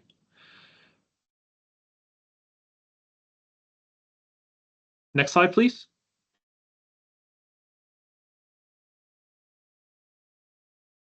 Thank you. So historically, as I mentioned, SCE used 440 worst weather days. And that was, back one slide. Yep. Was the we previously used the 440 worst weather days across our service territory. And kind of as I just was mentioning, you may have all your bad days in like our central area, the greater LA, kind of Ventura, Malibu, but other areas, maybe Orange County, Riverside, Santa Barbara, San Bernardino, weren't experiencing those bad days. So that's why we broke it up. And with that, we updated how many days we were selecting. And we selected days for each zone. We found the worst fire days that were occurring in these zones, and we're using those to help us model moving forward. So with that, you can see in the footnote, we ended up taking 440 worst days that we applied to our whole service territory, and we selected over 2,700 days, and those get divided across the fire zones that were shown on the previous page, and then we're using that to model and do our consequence modeling from there. So this really gives us very location-specific information of what's going to happen in that fire climate zone. How is the fire going to behave? How is it going to move? What is that realistic consequence we're going to see there? So aligns, it really helps us understand, as I was mentioning, that local information, and really helps us drive to make sure we're using the appropriate mitigation. We're still using our standard methodology that we are looking at targeted undergrounding when it increases above certain conditions, and that is currently our criteria is if it goes above 10,000 acres, fire simulation will exceed cover conductor, PSPS threshold, egress area, or community of elevated fire concern. We're going to look at trying to underground there if feasible, and if it hasn't already been hardened. If it hasn't been hardened yet and it doesn't meet those, we're going to look at undergrounding if there's at least the possibility of a 300-acre fire within 8 hours. This is kind of how we're using all this new information. We're just helping us, making sure we're doing the proper selection. But even though we have that model doing it, that only gets us one way. I still want to highlight that SCE, prior to release of mitigation, we are still having engineers review it to make sure we are making the right decision based upon the real world factors. What are those conditions we're seeing in the field? The model is helping us drive that selection, helping us get that operational understanding of what is experienced and happening. But we still want to have a human in the loop to make sure we are doing that right selection. Also to make sure it's feasible, because some areas it may be really difficult to underground, meaning solid granite. So we will elect for installing cover conductor and reticle. So that's how we're using this to make sure we are driving down that risk. All right, so that is prompt 1. So if we can move to the next slide. Prompt 2, just about how detailed asset inspection process for transmission distribution, how we're determining the inspections, and how are those integrated into our operational decisions. So if we can move to the next slide. So I'm going to kind of just talk on primarily a couple inspections. So we kind of have, when we thought about this, 4 real inspections that are running in our program right now. They are our ground and aerial distribution inspections. We do a 360 inspection, just want to level set everybody there. When we do a ground inspection and distribution, we are also doing the aerial inspection at the same time. We feel there was benefit in doing both together because you get that 360-degree view, and the drones give you a lot of insight and information that wasn't priorly available, and we found some natural benefits of doing it all together. Also, from a work standpoint, downstream, getting all those remediations to come out together, found at the same time, it helps you prioritize, structure work a little better because you're seeing all the work collectively, and then you're not like having things come staggered and having to get injects down the line. Also, we have distribution infrared scanning that we are doing on an ongoing basis on our distribution lines as well. On our transmission inspections, we're doing ground and aerial as well. Also, we have transmission infrared and corona scanning. Our transmission inspections, whenever we have it selected for a ground inspection, in that same year, we will also do an aerial inspection. This year, we are doing a pilot where we are looking to combine on certain transmission structures, primarily poles, to do that unified 360 inspection. So we will do the ground and aerial at the same time. Also, if that structure has distribution, we are now collectively doing the distribution aerial, distribution ground, transmission aerial, transmission ground at the same time. We're piloting that this year. If it is a tower, those are going to still have two separate inspections. They will have a ground-based inspection, and they will also have an aerial inspection. Right now, we've kept those separately because towers are a little different. We want to make sure we had the resources that were best understanding of tower and tower failure modes doing those inspections. So it's just kind of why we kept it separately. We're looking to see if there is a possibility to combine those in the future, but right now they are separate. So that's kind of our inspections in a nutshell. If we can go to the next slide, I'll talk about how we select our intervals. So very similar to the chart Andy showed there. He was much better than I because he had a nice 5x5 chart.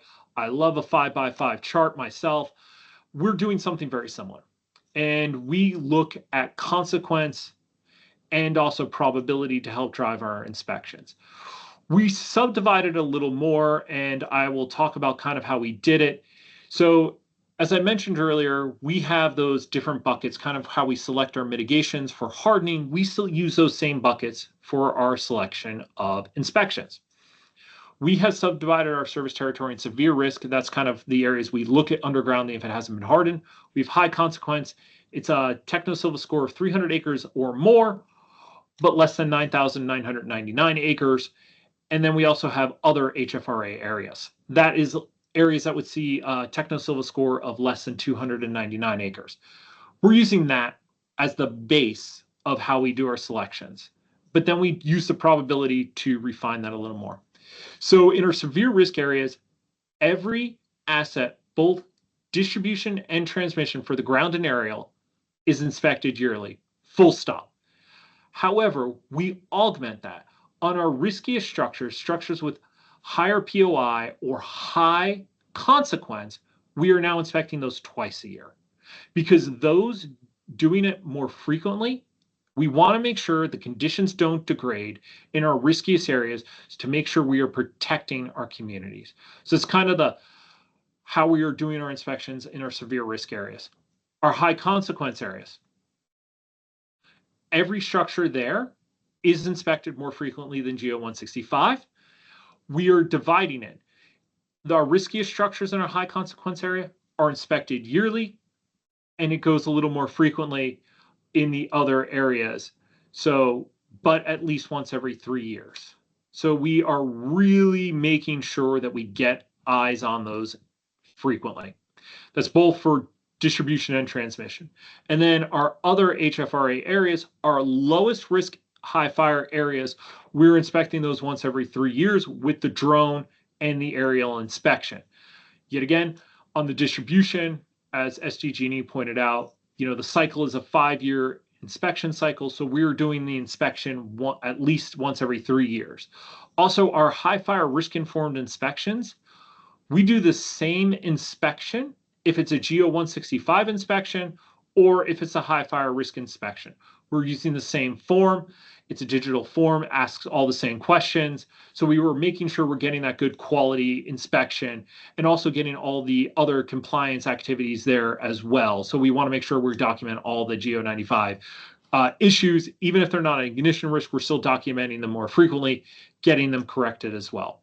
So it's kind of how we select our inspection cycles. All right, if we could go into the next slide.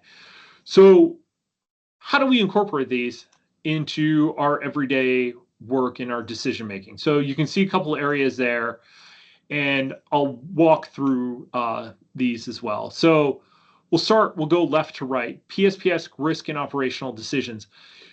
If we have priority 2 conditions pending on assets, we will incorporate that into our PSPS decision making. So if there was on a circuit for example, a damaged crossarm, we may reduce the PSPS criteria if we can't get that crossarm replaced before the PSPS event. Because obviously, if it's damaged, there's a higher probability it could fail. So we're using that information, our inspection findings, which are the eyes and ears of how our system is performing, how it's being maintained, and we're using that to help us better understand and make critical, important decisions for our customers when it comes to PSPS. The next is our asset health.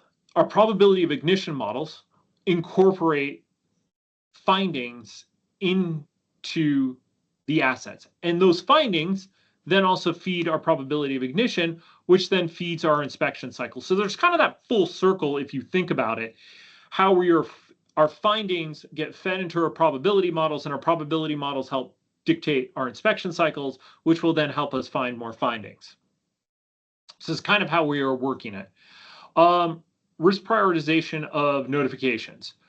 We are looking at activities, and looking to mitigate and remediate high risk conditions. So, and also lower risk conditions. So we get all these findings. Obviously, our first goal is to provide safe, reliable power for our customers.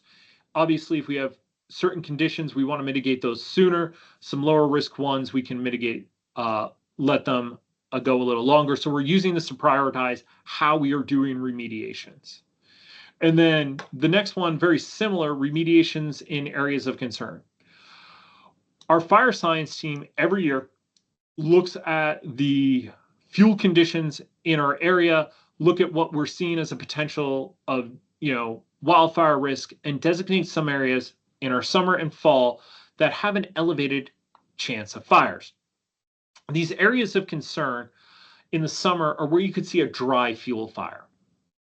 Dry fuel fire, just to remind everybody, is a fire that can self-propagate itself absent of wind. If we think about how the Bobcat fire kind of started, that was a self-propagated fire that then grew when it got windier. But you can see some fires that will self-propagate themselves. So in our summer AOCs, we are looking at this, and all these remediations that we get from our inspections, we are accelerating the riskiest ones in our summer AOCs to make sure we mitigate that risk of fire potential. Now, a fall AOC, very similar, but these are locations that could have a bad wind-driven fire. Based upon fire science, looking at burn history, impacts to the communities, where could we see these bad fires occur? And we accelerate maintenance in those areas even faster than what our normal timeframes go. So we're using that to really drive decision-making to reduce risk for the customers, for the communities based upon it. And then obviously one of the big things, and we're going to talk about this more in prompt 4, is about findings inform our fire incident preliminary analysis. As I mentioned, inspections are the eyes and ears. So they're understanding everything that happens. They take photos of everything that happens. And we use this information in our fire investigations to make sure we are addressing things. It also helps our engineers understand what was seen the last time the inspection occurred.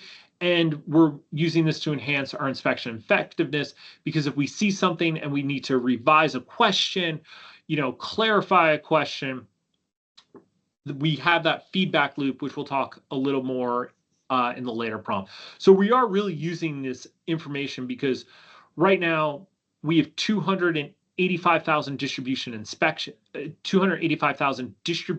assets in our high fire area. Annually, we're inspecting about 200,000 of them. So we're getting so much rich and robust information that we're incorporating it into those work streams listed to make sure we are making the right decisions. If we can move on to the next slide, please. Just want to kind of go over this, kind of just highlights some of our different things that we can find in our inspections. If you can look at the lower left photo and the upper left photo, that's an insulator. The top one is that far away image that you see with the red circle, that's the insulator. The lower one is that zoomed in image of that insulator. What you can see is our inspectors are finding minor things that from afar you may not be able to see, but because of the great drone photo capability and the inspector being there, looking at the photos in the field, looking at the field, and they'll be able to refly the drone in case they need to capture more image. They're finding conditions like that. That's a cracked insulator that you can kind of see. That's what that black line is indicating. So we're really finding information that may not have been available before. Once we find a condition, we document it into our system of record, and then it is remediated in accordance with General Order 95, Rule 18, that gives you those timelines. All conditions from our high fire inspections, ground and aerial, are put into those programs, and we mitigate it, track it, try to get it done by the due date. So we are using that. That's kind of how just some examples of our distribution high fire inspections. As I mentioned, we're doing the same inspections if it's a high fire risk informed inspection or a GEO 165 inspection. We were doing that same form and capturing the same information. If we could go to the next slide, please. This is just kind of an example of finding from our transmission inspection as well. So transmission, a little more regulations involved with this. Just what level set. There's General Order 165 from the CPC, but there's also some NERC and WEC rules and regulations about having maintenance plans on certain classification lines. Also, lines under ISO transmission control agreement. We have inspection requirements there as well. So we're making sure we're complying with all of those. But in our high fire area, we are doing these full drone and ground inspections at the same time. Non-high fire, we're kind of just doing the ground inspection as well. You know, as I mentioned earlier, we are focusing on the riskiest of the risk. We're trying to make sure that we get eyes on all this risk. Right now, of eyes on risk, we're in the high 90%. Fluctuates every year, sometime between like 96 to 99%, based upon the models, but there's always some slight changes. But we are trying to make sure we get those eyes, the highest eyes on risk every year. The 360-degree view, you can kind of see it there. From far, you can't really see in that upper photo, but as you zoom in, you can kind of see the nest built on that switch. That's obviously something we'd want to get remediated. We'd work with our environmental team here, make sure it's not an active nest, get it removed. If it was in the priority 1 condition or something, we would make sure we get it removed expeditiously. So we'll work to get that done. This is kind of how we are focused on our inspections, making sure we do this. There's a lot of work that goes into the inspections. We keep enhancing our inspection forms based upon lessons learned. And so we're constantly improving and getting better here. So that's kind of takes us through prompt 2. So if we could go to prompt 3, please, or the next slide. Yes, prompt 3. How is combined effectiveness of initiative activities determined? So if we could go to the next slide. So let's just talk about our wildfire mitigation activity risk framework that we are using here at SCE. So we use our MARS multi-attribute risk score methodology to help identify the risks, score the various risks. Then we have risks segmented through our IWMS. And our IWMS, as I kind of mentioned earlier, is our SCE's homegrown way to subdivide our high fire risk area. And just to remind everybody, it subdivides it into 3 areas: severe risk areas. Those are those areas you're going to see a large catastrophic wildfire, 10,000 acres within 8 hours, egress constrained communities, PSPS wind conditions above cover conductor thresholds, communities of elevated fire concern. Those are areas where you'll have a real severe impact to our communities and our customers. So obviously we want to make sure we're hyper focused on that. Then obviously our high consequence areas. So that's from that, between 300 and 10,000 acres simply of a fire simulation. And I forgot to mention earlier, it's also if the wind conditions could go above bare conductor PSPS thresholds. Obviously, if it could go above that threshold, we want to get that mitigated to reduce the risk of PSPS to our customers. We do understand it is a burden to customers. It's an inconvenience. So we want to try to mitigate that risk. So that's also in high consequence area, which I forgot to mention earlier. And then we have our other area. So which is those lower risk areas. And it's very asset specific locations. An example of this, you have a pole in the middle of a Walmart parking lot. If anything happens at that facility, lower risk, but it's still in a high fire area. So it's kind of just those areas outside, looking at it from standpoint, They do represent, there are locations that the CPUC has defined as a high fire threat district, either an extreme or elevated tier 2 or tier 3 area. But, you know, based upon what we actually see with eyes on looking on that asset, it's not a really high risk. And then we're using that to help, we incorporate those two together, and we're tracking a lot of information to understand, you know, our mitigation prioritization, our mitigation effectiveness, and understanding, are we driving down the risk overall for our customers? And with that, if we could transition to the next slide. So how we, you know, look at mitigation effectiveness, there's a couple of things we do. And so I kind of want to talk about this in different ways.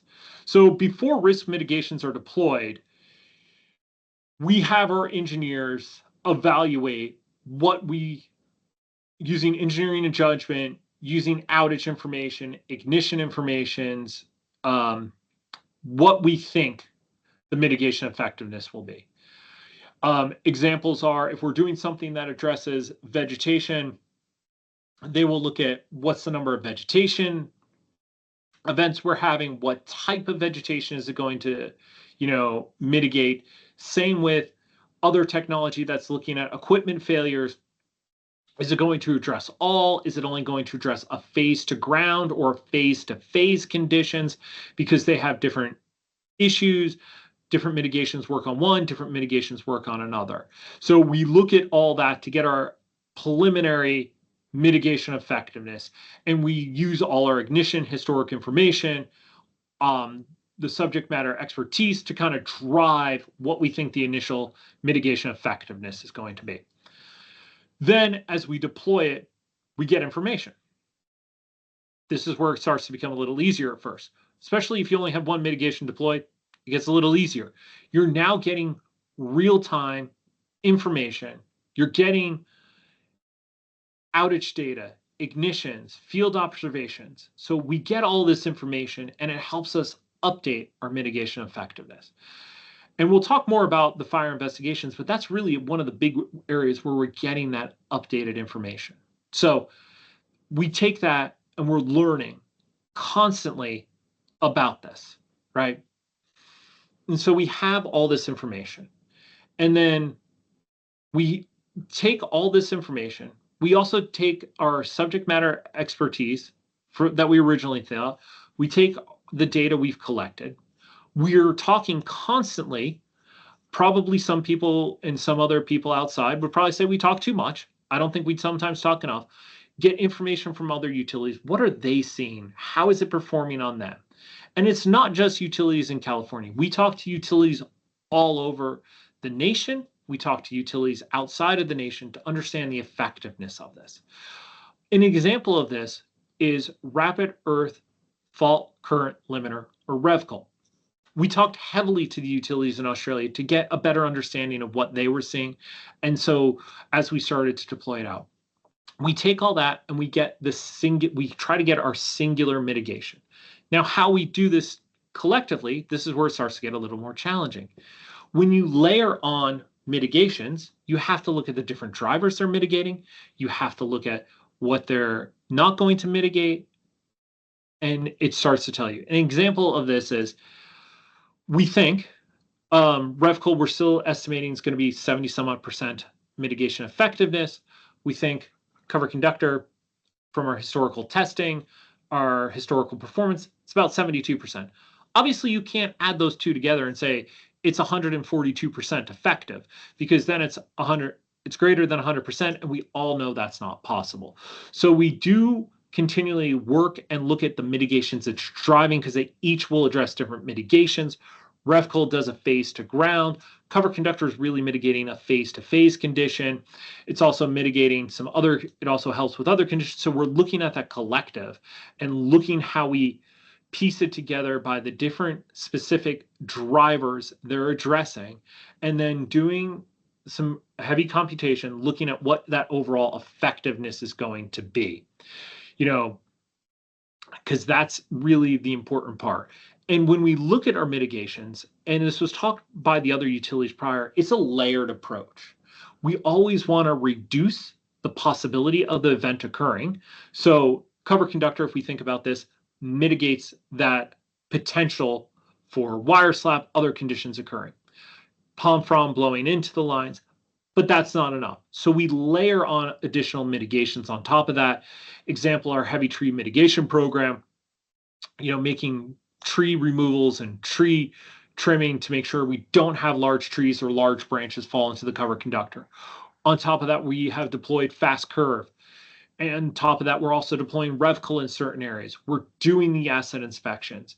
We do PSPS as an additional measure. So all of those collectively will help us drive down that risk. We constantly work and digest this information to make sure we are adequately, mitigating that risk in a timely manner. So if we could go to the next slide. And so this is, I kind of talked about this a little on the other slides, but as you can see, it's really activity relevant risk subdrivers against all relevant risk subdrivers. So that's that third big bullet down, the second one. That's what I was saying. We're really looking at those specific subdrivers because our hazard tree mitigation program, it's a really good program, reduces the risks associated with heavy trees falling in conductors. That's the one risk it does. It only really does one risk, but it's a very important risk to mitigate. So we're really looking at all of the risks collectively. We're doing that, bow tie analysis. And as I mentioned, you can't really sum them together. You have to look at them collectively across the other ways. So it's kind of where we are with that. So if we could go to the next slide. And this is about failure and ignition rates. How do we incorporate this into our maintenance or changes to our inspection practice? And so if we could go to the next slide. So first I want to talk about, we have a process here. We call it our fire incident preliminary analysis. It's a root cause, and the level of the root cause kind of is going to depend on the event. It's a root cause and engineering review of all CPC reportable ignitions and identifies the drivers that may have caused these ignitions. But it's actually a little more than that. So every day, our troublemen or our first responders fill out something called a repair order when they go out into the field and they see something that needs an emergency repair. Whether this is when they respond to an outage, car hit pole, an ignition, wire down, all of this. They fill out a repair order. We have a team of engineers that review every single one of those repair orders to understand what is happening on our system. They look at for what was the cause, what type of equipment was involved, and we're using that information. One of the first things we do, we look to see, was there an ignition? Was there a wire down? And also, was there an underground equipment failure? So we're constantly looking at that information to make sure we are looking at that risk. Next, as we have to do CPUC reportable ignitions, we are checking to see, was there SCE electrons involved? Did we have awareness of the ignition? Obviously, if we have a repair order, we'd have awareness of the ignition, and did it meet the CPUC reportable criteria, which is 1 linear meter from the ignition point. We are doing an investigation on all the repair orders. Every single ignition, whether it is CPUC reportable or just with some charring at the top of the insulator, top of the crossarm, on a connector, we are investigating that. From there, we do a trend analysis constantly on that data. And then we're looking at the mitigations that we have deployed. We're looking at the inspections that were performed prior. And we take that information to help us learn insights on our mitigation effectiveness, on our inspection performance, on what is happening. And from there, we can make changes. So that's where it says in that circle, it kind of says mitigation strategy. An example was we had a small ignition that occurred a couple years ago that was due to a switch. We looked at the inspection photos and we realized our inspection questionnaire was not the best for switches. So the team that did the investigation worked with our subject matter expert on switches, and we revised our inspection form to better adequately address switches. And then we deployed that changes into our mobile inspection application and made sure that we were getting the appropriate, responses for those conditions. We're also able to take that and do a subsequent ad hoc inspection of all the switches to the new questionnaire to make sure we were adequately addressing it. So that's kind of how we work. And that's just one example of how we're using this information to drive process improvements. But I also do want to point out, you can see it there on our investigations, everything gets a desktop analysis. The team will do field visits. They will do interviews of the troublemen, of the crews to better understand what happened, how did the equipment fail. And then in some situations, we will do laboratory testing to understand better information on the pieces of equipment to make sure we are adequately addressing our risks associated out there. So that's kind of how we are doing this. And it kind of talks about their, trending and correlations for identifying mitigation success. This goes back to that last one. How do we understand mitigation effectiveness? By understanding our failures that happened, understanding our ignitions, our faults, our wire downs, we get this information and we can look, was the mitigation deployed here? Did it work appropriately? Did it work as expected? Yes, no. And it helps us get more information about how our mitigations are working. So it's kind of just a quick overview of the FIPA process, our fire incident preliminary analysis. And if we can go to the next slide. Kind of touched a lot on this, but our fire investigations are really how we monitor and understand our wildfire mitigation program performance. It's the foundation of this team of engineers understanding what's happening on the system. Are mitigations working? Do we need a new mitigation? Do we need to make a refinement strategy? So it's really helping us get there.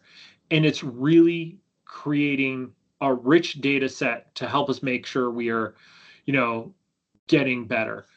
And we periodically, as it's mentioned, we periodically supplement, by reviewing fault data, the repairs, because we do a quick analysis of all those and other fault data not captured in the FIPA process to make sure we are getting the grid performance we want to see. This team has really helped us. It's getting us a better understanding of what's happening on our system. So it's really a big foundation there. So if we could go to the next slide. Just some things that really got built out from our FIPA process. These are some of our really big success stories. Is our FIPA process helped us launch our aerial inspection program. We had an event early 2019, analyze it, realized we needed the aerial inspection program from our investigation, got that launched, and launched the aerial inspection program. As I mentioned in that example about the switches, we're constantly comparing in the investigations. We're looking at the survey's inspection history, make sure the inspector did the proper inspection. Was the inspection form clear? Did we need to make any changes to get better results? And we're implementing those. And we can implement those in near short term because we have that digitalized inspection form. Other two changes, we made updates to our criteria for 66 kV transmission structures. We found out what was the big drivers on our 66 kV transmission ignitions. We looked at this. From there, we found out that's our next biggest risk after our distribution assets. And how can we mitigate that risk? So taking that information, understanding the failures, then we did some benchmarking with other utilities. We are changing our standard and we're starting to upgrade our structures to a higher standard that should mitigate a high percentile of that risk associated with these structures. Another change we did, we found out our secondary conductors and vegetation. We needed to get a little better at this. So we've been running a pilot and focused on our high risk areas right now and doing extra vegetation work around our secondary conductors in the areas, with high vegetation, high risk areas. So we've been doing this pilot and we're getting some good results from there.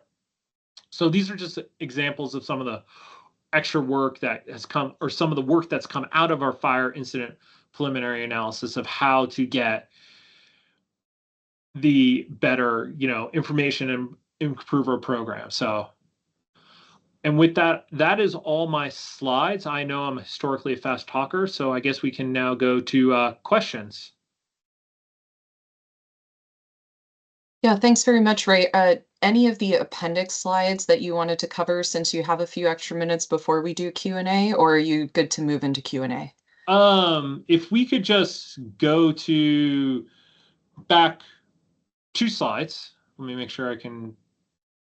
One more. So I mentioned this earlier, distribution infrared scanning. So this is one of the inspections we also do. We're risk prioritizing that as well. We do this based upon the circuit level. We're taking our riskiest circuits. We're doing infrared inspections yearly on them. The less risky circuits, we do them every other year. And this is kind of the reason why we do it. There are things that you can see on an infrared inspection that you can't see in other ways. I just want to point this out. You can see kind of where that red circle is. And then if you look at the bigger white box, that's showing that there's 2 connectors there. And when you look at it relative to the other connector there, they're running hot. When you have a hot connector, there's a higher probability the connector is kind of going to fail. So it's just giving you that insight and information that isn't, there's not another way to capture that right now. So it's really giving us another information and more information on that. And then if you go to the next slide, this is our transmission infrared and corona scanning. It's also finding things that cannot be visually detected. And this one's much more interesting. You can actually see it's a standard visual imagery on the left. Center is our thermal infrared. And you can kind of see when you zoom in, it just looks like it's one strand that's elevated on the heat, because you can see it goes hotter and then it's kind of like not hot. So it's as that one strand is spiraling around, you're able to find things yet again that you can't see in other ways. So bundling all these inspection technologies really gets you good, robust information so you can make the right decisions, get the right, repairs done at the right time. So those are just the 2 slides I want to highlight. Now we can jump into the Q&A. All right, thanks, Ray. I wanted to make sure we are a bit ahead of schedule, so you did have time for those 2 slides. But let's jump to the Q&A. So for those of you that have questions for Ray or Edison, general questions, please feel free to raise your hands or put your questions in the chat for us to address. We have one from John Dung. Please go ahead and speak up. You are unmuted on our end. Hey, Ray, can you hear me? Yes, sir. Hey, Ray, got a question on this latest slide in infrared. The inspection cycle, is it on a set time or do you do on the peak loading hours? We try to do it in the peak. We try to do it in the summer months. Can't always get on the peak loading time. Not the easiest to do this. There's some challenges with doing it at the peak load on the transmission. Transmission is done from the air. If the ground is too hot, it washes out the results. Also, it limits you, but we do try to do it into the summer months to make sure we're getting the most loading on there. Doesn't always correlate. Weather is not something I can control yet, but we try to do it in the summer months. Thanks, Ray.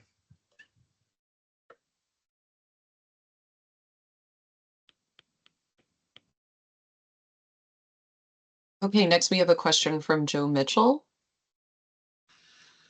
Please go ahead and speak up, Joe. You're unmuted on our end. Hi, Ray. So, Hello. Hi. I have a general question about Mars versus IWMS. I'm trying to figure out, what is Mars actually used for anymore? If you look at the prioritization for hardening, usually it's being driven by IWMS decision making. Is there still some hardening and so forth and mitigations of that type being done based on Mars calculations? how are you actually, you said using the two together? How does Mars still fit into that picture? So I'm going to give you I was getting some help on the side. We will be transitioning to the monetized values in our next ramp. But Brian Landry, we also are using Mars to assess the cost effectiveness, because obviously IWMS is helping us determine our initial scoping, but we do look at cost effectiveness using the Mars framework. So the two do, because if the cost effectiveness is really low, we may look at other mitigations. So we are using it as to drive that cost effectiveness is where Mars gets used, and the BCR or the RSC, whichever style you want to use. Okay, thanks.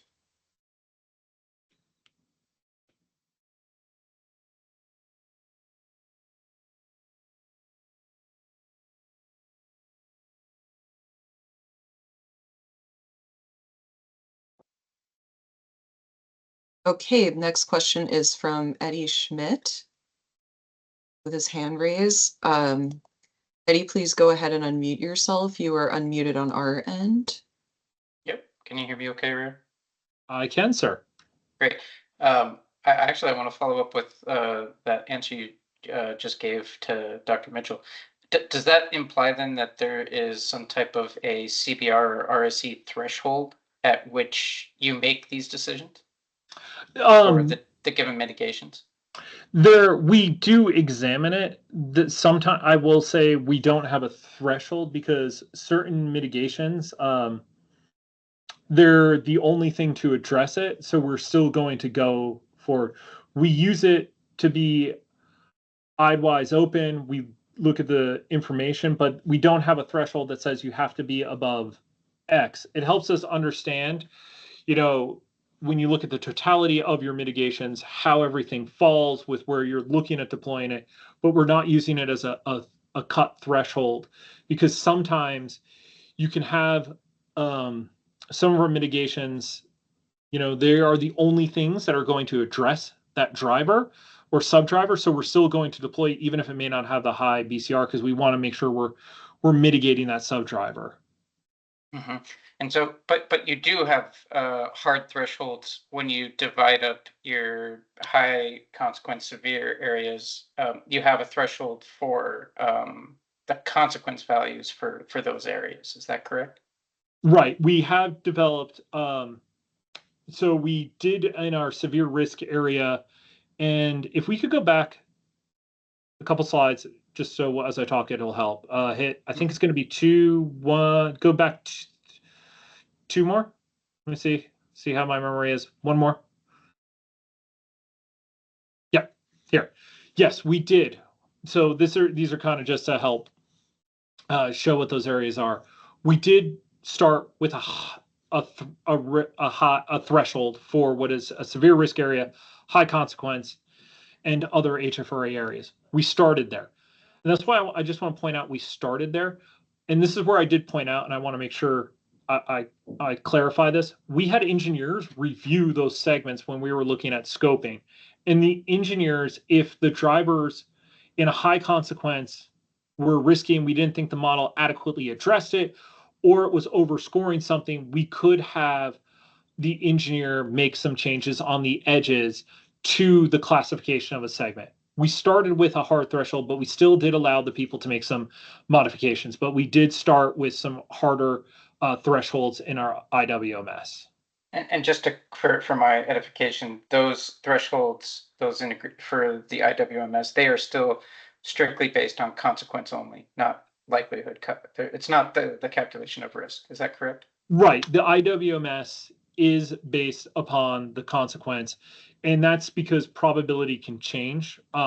It's more of a fluid. Obviously, structures can degrade. So we really want to make sure we were addressing that, the risk in the riskiest areas. So that's why we went with a consequence modeling to make sure we were addressing those areas.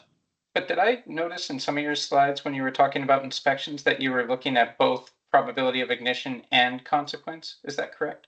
Yes. So in our inspections, so in our high consequence area, we are using probability to say if it's a higher risk probability based upon our models now, right, we're going to inspect it yearly. If it has a lower probability, we may extend that to, you know, a 3-year cycle. So on the short-term mitigations, we will use that probability because our models are trained upon the asset data. And so it's really giving us good insight and information of where do we need to get eyes on it. So we do use probability in those models. We also use the probability of veg in the classification of what the frequency for our hazard tree mitigation programs as well. Thank you, Ray. Appreciate it.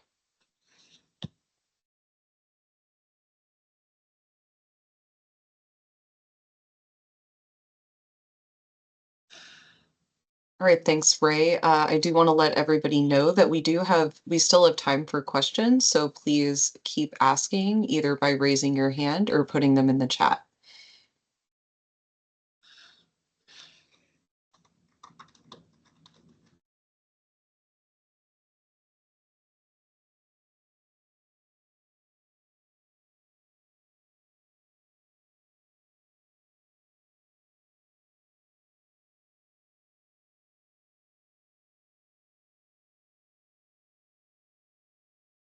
I'll give another minute for questions, just in case anyone thinks of something.